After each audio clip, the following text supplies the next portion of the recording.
Good morning from Tromsø. We are heading on a fun adventure today. We are heading to Svalbard. Yeah.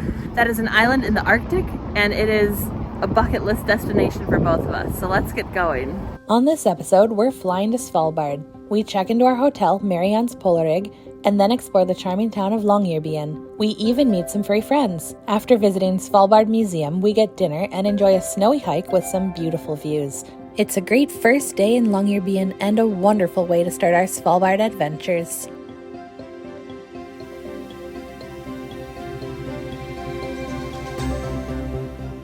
Svalbard is a Norwegian island in the Arctic Ocean, and it's probably the closest you can come to the North Pole without taking a cruise. As remote as it is, it's pretty easy to get to. We hopped on an incredibly scenic 1.5-hour flight from Tromsø and landed at the northernmost airport in the world in Longyearbyen. We made it! And it's snowing. Yeah, a little unexpected. If you fly to Longyearbyen, you're guaranteed to see a polar bear because one greets you inside the airport at baggage claim. Well, we made it to Longyearbyen. It was just a 1.5-hour flight from Tromsø. Very easy, Norwegian Air, wonderful. And now we're gonna go into town. Let's go.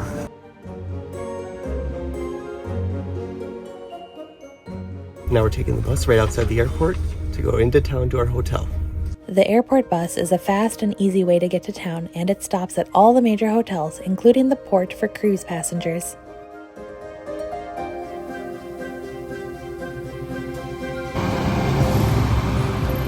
Bye! Well, that was very quick and easy. We took the Flybussen from the airport, and you just give your luggage to the guy, he puts it underneath.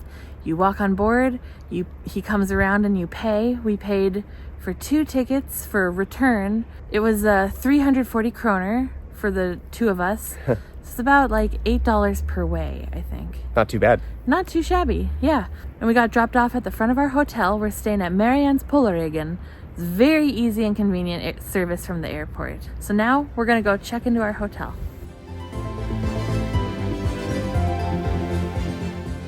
It's a cool looking place. Very unique. Check-in isn't until 2, so we dropped our luggage off at the hotel. They have a nice little luggage storage room with plenty of space. And we're gonna do a little exploring until we go back for check-in. To get into town, you just find the ship and then go past it. So that's what we're doing.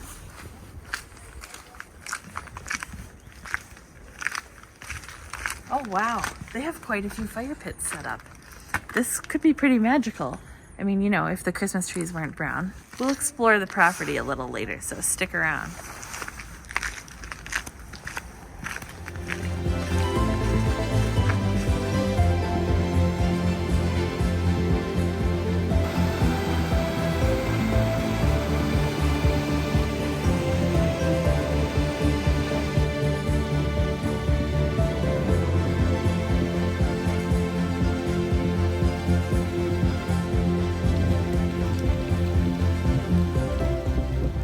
Well, that was pretty cool. Yep. Our first jaunt into town, and we saw some reindeer.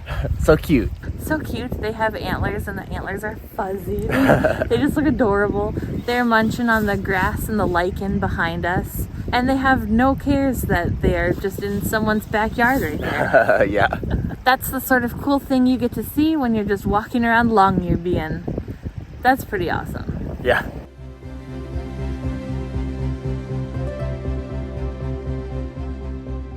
Then we headed back to our hotel to check in. Let's go! Welcome to our room at Maryann's Polarrigg.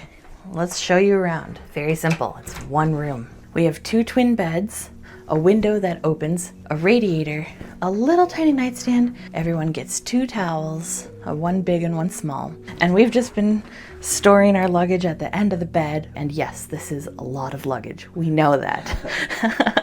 But that's what you need when you're going to the Arctic. So this is our tiny little room, and then we have shared bathrooms. You want to come for a ride? Let's go.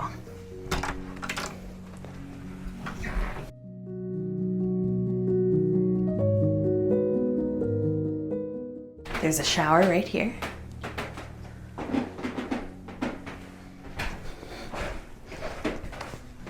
And over here we have the toilet.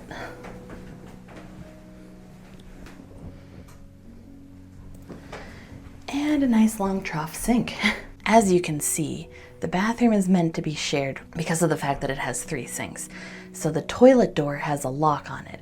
The bathroom door itself also has a lock on it in case you want to take a shower. And this wing of the hotel has 5 bathrooms. Some of them are fully private, but some of them are shared like that one. Now, let's go look at the living room area. And here we have the nice cozy living room. As you can see, there are tons of places to sit and relax. It can get a little busy at night. There's always space for someone to sit down. They will even build a fire for you in the fireplace. This area has a lot of historical photos, so you can learn about the history of Maryann's Polarrigg. And there's even a little TV, which we have not tested out, but it looks like you can hook up your laptop to it if you want. And there's a tea and coffee station if you get thirsty. They also have a stash of games to play if you get a little bored. Let's check them out. Ta-da!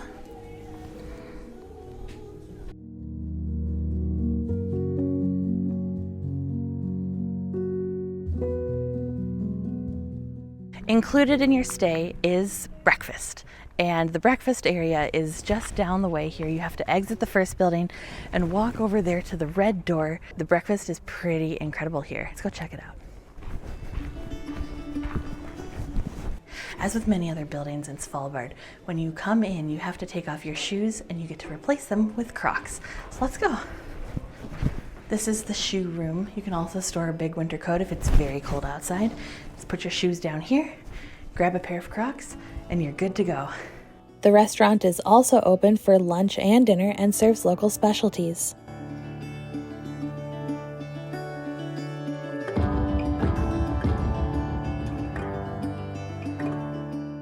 There are a lot of quirky things about Maryann's Polarrigg. It used to be lodging for coal miners, and so the rooms are pretty tiny. Another unique thing is that they have this old coal mining bus that you can hang out in. Let's go take a look. It's a real party atmosphere in here. They got colored lights and everything. The chairs don't look overly comfortable, but I'm sure this is a great place to relax.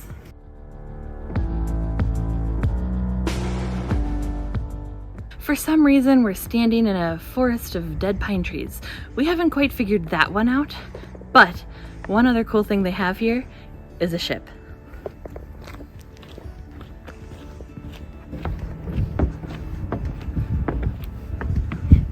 I'm king of the world! Queen of the world? Who knows? So you just walk around the boat and there's this path that you take and you cross that little pipe bridge of sorts, and you head right into town. Easy 5-minute walk. If you're staying on a Friday or Saturday night, they also have a game room, and unfortunately we are not staying one of those nights, so but the game room is over there. They have darts, I think they have a pool table. They have a lot of fun games and stuff. There are tons of tables and fire pits set up. I imagine in the wintertime when all these trees are lit up, because you can see they have some tree lights on them. I imagine in the wintertime it is just magnificent.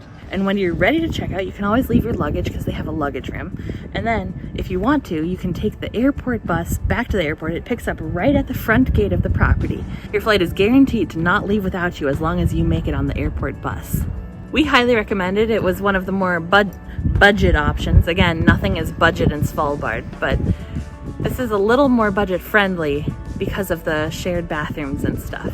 So it's a little more like a hostel, but this was a lovely stay. We highly recommend it if you come to Svalbard. Let's go back into town to explore more. Our first stop is the Svalbard Museum. When you arrive, head to the cloakroom and take off your jacket and shoes. It's customary to remove your shoes in all buildings in Svalbard. This custom dates back to the coal mining days when miners would get very dirty at work, and to avoid tracking the dirt into buildings, they would always take off their shoes when they entered. There are usually slippers or Crocs available for indoor use.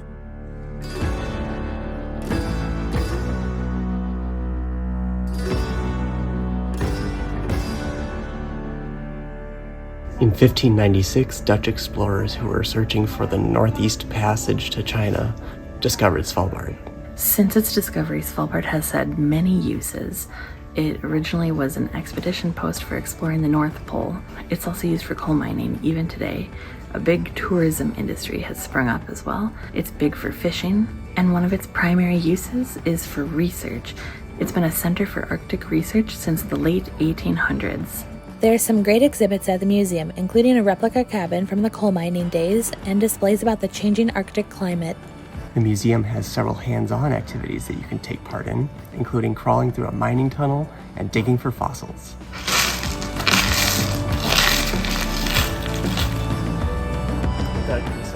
There's a lot of information here about the history of Svalbard, covering its discovery, as well as the nature and wildlife that live here, and the geological makeup of the island. It also has in-depth detail about the industries that helped build Svalbard.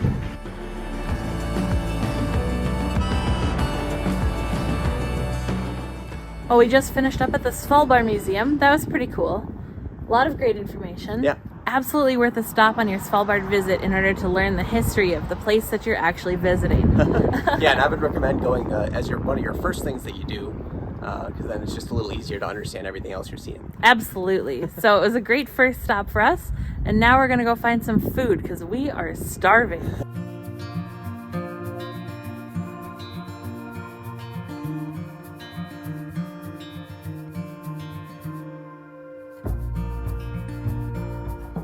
We came to KROA Restaurant for dinner, and I got one of the local beers. It's the Svalbard Brewery Weiss beer. That's pretty good. Well, we ordered some delicious food and it came very quickly. We got the nachos and pizza to share, and the nachos smell incredible. Oh my gosh. It's got meat, cheese, jalapenos, salsa, sour cream. Here we go. Look at that. Looks good.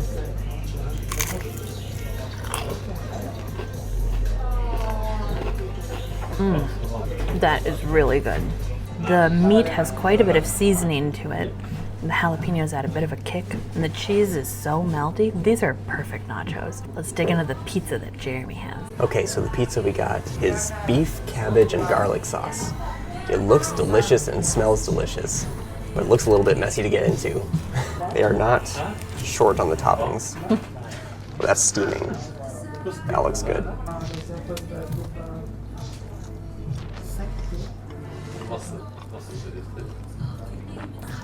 Wow, this is a combination I've never had before, and it's delicious. Beef is just seasoned perfectly. The garlic sauce on top really adds a nice flavor. This is a really good pizza. Well, we just finished up dinner at KROA, and it was really good. Oh yeah. And if you want to go out for food, that restaurant is probably your best bet to stay on budget. But the other alternative is to go shopping to get some picnic food. Now for one of our favorite things to do when traveling, let's explore the local grocery store. Nice baked goods section. It's the end of the day, so it's a little picked over. Ooh, this looks really good. Like Nutella, but made with Freia Chocolata. Possibly better. Bread that you can take home and bake at home. Cookie section. Around $3 for a roll of Oreos. We've had this lefse, and it is really good. It comes pre-buttered with cinnamon and sugar in it.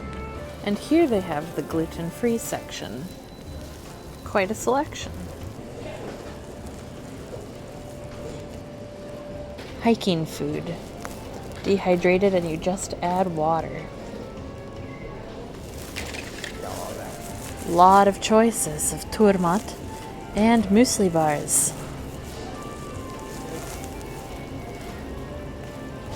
Fairly reasonable prices, although that can be expensive per meal. We're currently in the ice cream section of the grocery store, and this is where they have their ice cream, and they have toppings to make like a hot fudge sundae. And so they have the typical caramel and chocolate, but they also have licorice sauce. Yuck. Because licorice is a very popular flavor in the Nordic countries. I don't know, it doesn't sound great. An extensive frozen food section and a big deli, but again, we are coming at the end of the day, so the deli has been cleared out. They even have a fancy cheese section too. Tons of dairy products. Here are the eggs. Not in the fridge section. How dare you. Ketchup and mustard and salad dressing. Oh look, and there are eggs in the dairy section. And one of the best things is this caviar right here. Reasonable price at about $3. It's delicious on crackers. Plenty of sliced cheese and deli meats if you want to make sandwiches and picnics. No grocery store in Norway would be complete without an epic candy section. The selection of candy is just incredible here. Shampoo, hair dye, body wash, they have everything. So if you forgot it, they've got you covered. And of course, the magical chip aisle. Jeremy found some paprika kick chips. Sounds intriguing. Hot Reaper. Stay tuned to find out which chips we picked in our next episode of Chips and Trips. The one section we haven't covered yet is the produce section. They have quite the selection here. This particular shop in Svalbard isn't just a grocery store. You can buy a lot of home goods too. It has to be multi-purpose. Home goods. Oh, look at all this yarn. Wonderful stuff. Oh my gosh. There's even a toy section with a large amount of Legos. Oh my gosh. Don't show Jeremy this. I bet we could fit that in our carry-on. They also have a big selection of souvenirs here. And guess what? Tax-free. Well, that was our tour of the Svalbard grocery store and everything else store. It's pretty comprehensive, kind of like a Target, but smaller.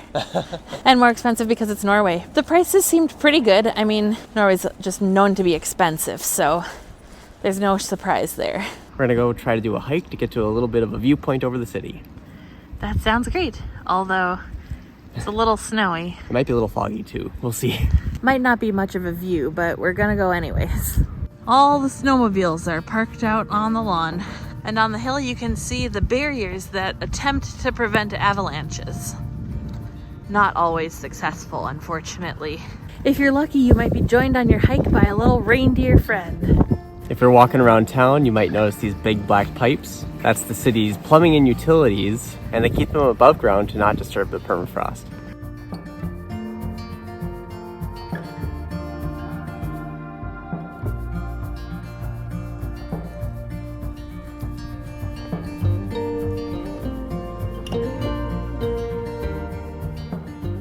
Get a pretty nice view overlooking the city too. That was a pretty easy hike. Yeah, not too bad. No, I think it was only about 15 minutes to the top. Yeah. Yeah, and you get some nice views. We came up to the town water tower. You can't see the whole town or like the main area, the main street.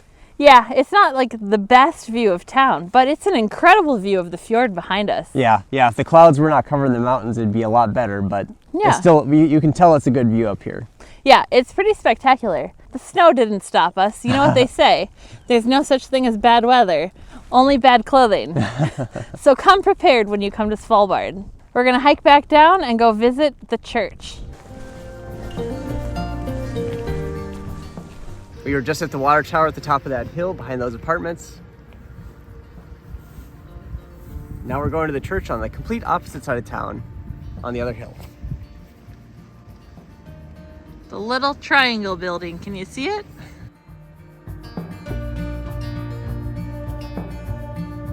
Svalbard has a long history of coal mining, and all around town you can find ruins of old mines, like the one behind me.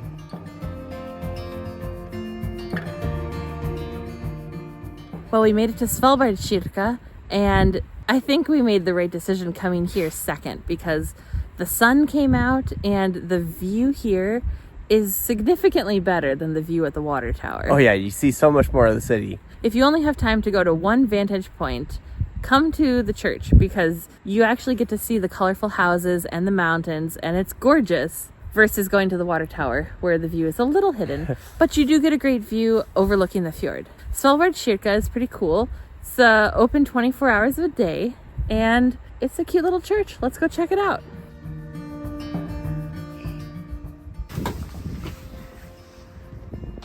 Entrance to the right.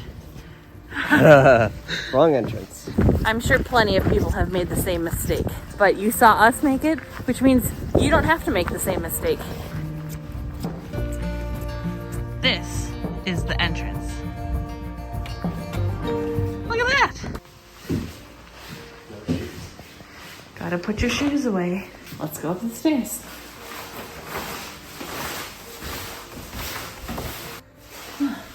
We are here.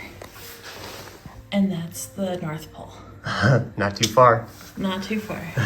Svalbard Kirke is the world's northernmost church. The first church in Svalbard was built in 1921 but later destroyed during World War II. The current church opened in 1958 and has a bright mid-century Nordic style. It is a church, but it also functions as a community center and gathering space, and it's open 24 hours a day. It's definitely worth a visit when you come to Longyearbyen.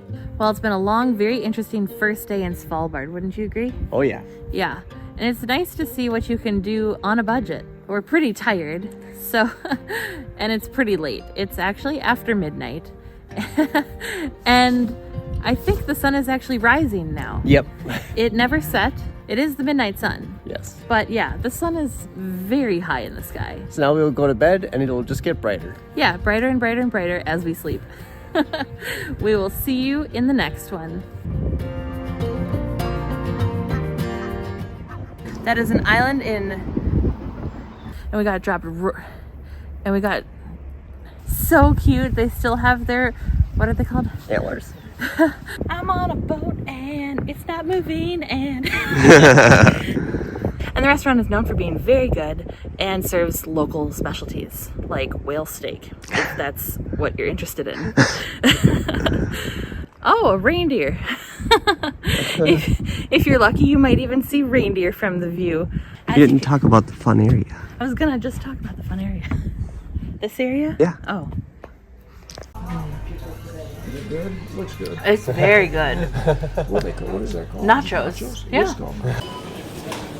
Oh, someone farted in here.